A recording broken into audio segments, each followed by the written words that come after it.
And we're pleased to welcome from Tampa, Florida, Captain Tim Hawkins, spokesperson for the U.S. military Central Command that covers the Middle East and Central Asia. Thank you so much for speaking with us here on France 24.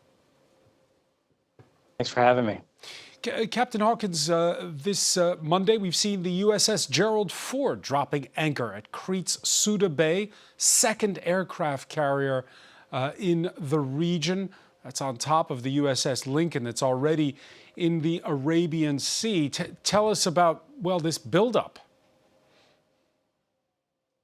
Well, we do have more forces in the U.S. Central Command Air Responsibility. Actually, there's only one aircraft carrier in Middle Eastern waters, and that is the Abraham Lincoln, which is conducting daily operations to ensure that it is ready for whatever tasks are given, and the crew is ready to go. They're ready to go along with thousands of other U.S. forces that are in the region to make sure we're well positioned to protect our troops, as well as continue to work with our regional partners and allies and go after many of our priorities, which is also sustaining pressure on ISIS to ensure it doesn't regenerate.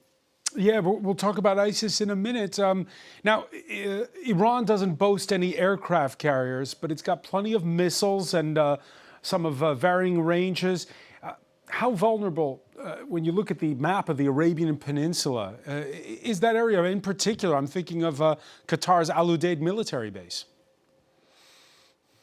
We're well aware of the security environment. I won't go into specifics about what we do in response to any threats that may arise, but I think what anyone should take away is that we're going to protect our forces. We're going to protect our troops. We saw an example of that just a few weeks ago when Iran had a drone that was operating aggressively headed toward our aircraft carrier, the Abraham Lincoln. We shot it down. We've also made sure that we protect U.S. shipping. We're going to do what we need to do to protect our forces, to protect our interests. We're also going to continue to work and collaborate with our regional partners and allies to promote regional security, collaboration, and stability. The worry, though, is aircraft carriers are big things, and as you said, you shot one down last week. But you know, is smaller sometimes better? In the case of if you're just relying on drones, the objective for the enemy would be to just make mischief, correct? We've routinely had aircraft carriers and other U.S. naval assets operating in the region. They've been there to promote regional stability and security, and that's what the Abraham Lincoln Carrier Strike Group is there to do. In addition to ensuring we have the presence required to protect our troops. We are going to protect our forces. We're also going to defend U.S. interests in collaboration with working with our regional partners and allies. And again, we have forces in the region to go after priority efforts such as ensuring the enduring defeat of ISIS.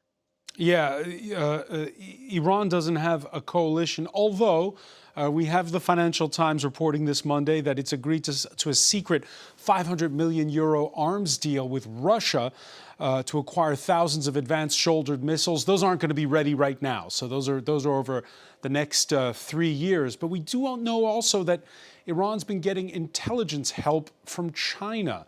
How much do we know? I'm not going to go into any intelligence assessments. What I'll tell you is that we are very well aware of the security environment, the threats that are posed by various actors, including Iran, and we are going to ensure we do what we need to do to protect our forces. That is why during heightened tensions, we have flowed more forces in. Those forces are available to ensure our U.S. troops remain safe and secure and ready to do whatever they are tasked to do. We're also going to continue to work with our regional partners and allies. The United States does not operate in the Middle East alone. We have a vast network of partnerships that we continue to rely on, and we will also work together in common security challenges, and that presents itself in the form of ensuring ISIS doesn't regenerate. Uh, let's talk about that coalition, because it is a coalition built in the fight against ISIS. In Syria, we have images this Monday of U.S. forces beginning their pullout from the largest base in the northeastern Hasaka province. How long will it take, this drawdown from Kazrak? And all told, what's the deadline for all of those U.S. forces to leave Syria? I'm not going to forecast any future operations or forecast or predict. What I'll tell you is what we have said, and that is we are consolidating locations in Syria because conditions allow. We have had great success over the past few weeks in degrading ISIS's ability to regenerate, hitting infrastructure targets, as well as weapon storage facilities. We've also killed and captured many top leaders, and we just successfully completed the transfer of ISIS detainees, those who presented the most dangerous threat in Syria. We transferred them to Iraqi custody. So all of those things enable us to continue our efforts to consolidate locations. But while we do that, we will continue to maintain relentless pressure on the ISIS threat whenever it arises. Again, we looked at that map just now. 2 out of those 4 bases now that are drawing down completely. Al Tanf has already been shuttered, and there's on top of it, inside of Iraq, last month's closure of another base. Again, this sort of sizing down, does it make your job harder? Our job remains to continue to apply military pressure, and we haven't done less of that. We've done more. We have increased the number of strikes just over the last 2 months. We've increased the number of targets struck, and we've seen success. And so a lot of that is not just done by the U.S., by the way. It's done through a partnered effort. We have partners on the ground. We have coalition partners who are also operating, working alongside us to get after and maintain relentless pressure on the ISIS threat. Yeah, there's concern. You mentioned that successful transfer of ISIS militants from Syria to Iraq, but some have escaped, like the estimated 80% held until the Kurdish withdrawal from the Al-Hol camp in northeast Syria. Again, this handover of the Kurdish-led SDF to the central government in Damascus, it's been criticized. What's it feel like on your end? Well, it's actually inaccurate. So 80%, this number of 80% from Al-Hol and an escape, that's not true. Many of the folks who were at Al-Hol were displaced persons, number one. Number two, they left by decision of Syrian government forces who had control of the camp and have since closed the camp. And they left over a period of weeks, not hours. So those reports are inaccurate. I've seen them. But secondly, as I said, we completed the transfer of more than 5,700 ISIS detainees, the most dangerous that needed to be transferred.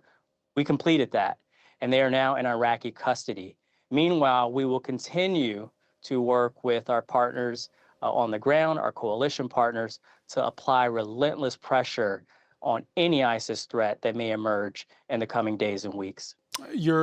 For over a decade, your partnership was with the Kurdish-led forces on the ground that were on the front line fighting against ISIS. Is the relationship over? Is that it, or will you continue to have contacts? I'm not a policymaker. I'll refer.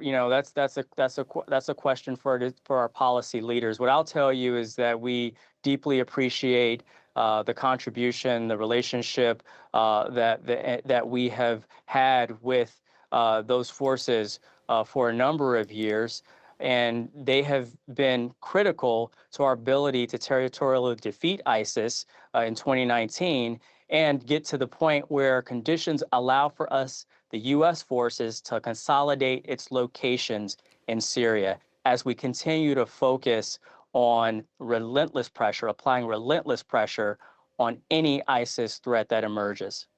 Captain Tim Hawkins, so many thanks for joining us here on France 24.